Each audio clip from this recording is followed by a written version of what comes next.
16. On the 15th day of the second month after they had left Egypt, the whole company of Israel moved on from Elim to the wilderness of Sin, which is between Elim and Sinai. The whole company of Israel complained against Moses and Aaron there in the wilderness.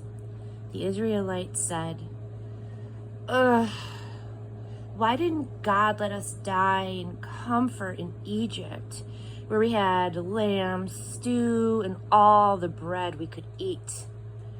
You've brought us out into this wilderness to starve us to death, the whole company of Israel. God said to Moses, I'm going to rain bread down from the skies for you. The people will go out and gather each day's ration. I'm going to test them to see if they'll live according to my teaching or not. On the 6th day, when they prepare what they have gathered, it will turn out to be twice as much as their daily ration. Moses and Aaron told the people of Israel, this evening you will know that it is God who brought you out of Egypt, and in the morning you will see the glory of God. Yes, He's listened to your complaints against Him. You haven't been complaining against us, but against God.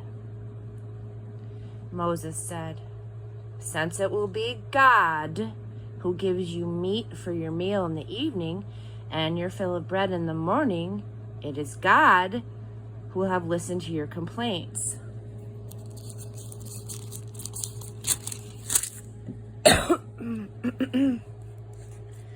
Excuse me.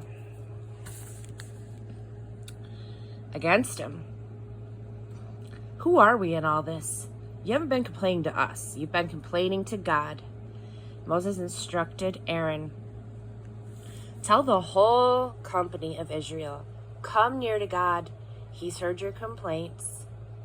When Aaron gave out the instructions to the whole company of Israel, they turned to face the wilderness. And there it was, the glory of God visible in the cloud. God spoke to Moses. I have listened to the complaints of the Israelites. Now tell them, at dusk, you will eat meat, and at dawn, you'll eat your fill of bread, and you will realize that I am God, your God. That evening, quail flew in and covered the camp, and in the morning there was a layer of dew all over the camp. When the layer of dew had lifted, there on the wilderness ground, there was a fine, flaky something, fine as frost on the ground. The Israelites took one look, and they said to one another, Manu? Which means, what is it? They had no idea what it was. So God told them, it's the bread that God has given you to eat, and these are God's instructions.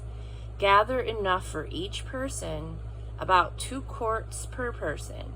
Gather enough for everyone in your tent. So the people of Israel, they went to work, and they started gathering, some more, some less. But when they had measured out what they had gathered, those who gathered more had no extra, and those who gathered less were not short. Each person had gathered as much as was needed. Moses said to them, don't leave any of it until morning. But they didn't listen to Moses. A few of the men kept back some of it until morning. It got wormy and it smelled bad, and Moses lost his temper with them. They gathered it every morning, each person according to need. And then the sun heated up and it melted. On the 6th day, they gathered twice as much bread, about 4 quarts per person. And then the leaders of the company came to Moses and reported. Moses said, this is what God was talking about. Tomorrow is a day of rest, a holy Sabbath to God. Whatever you plan to bake, bake it today. And whatever you plan to boil, boil it today. And then set aside the leftovers until morning. So they set aside what was left until morning, just as Moses had commanded, and it didn't smell bad, and there were no worms in it. And then Moses said, now eat it. This is the day, a Sabbath for God. You won't find any of it on the ground today, so gather it every day for 6 days, but the 7th day is Sabbath. There won't be any of it on the ground. On the 7th day, some of the people went out to gather anyway. But they didn't find anything.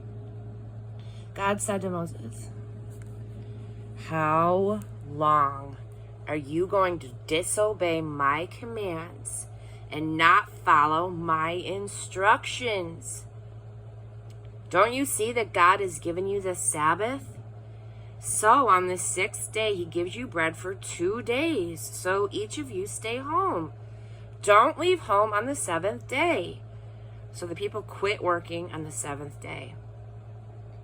The Israelites named it manna, which means, what is it? It looked like coriander seed, whitish, and it tasted like a cracker with honey. Moses said, this is God's command. Keep a 2-quart jar of it, an omer, for future generations, so they can see the bread that I fed you in the wilderness after I brought you out of Egypt. Moses told Aaron, take a jar and fill it with 2 quarts of manna. Place it before God, keeping it safe for future generations. Aaron did what God commanded Moses. He set it aside before the testimony to preserve it. The Israelites ate the manna for 40 years until they arrived at the land where they would settle down. They ate manna until they reached the border into Canaan. According to ancient measurements, an omer is 1/10 of an ephah.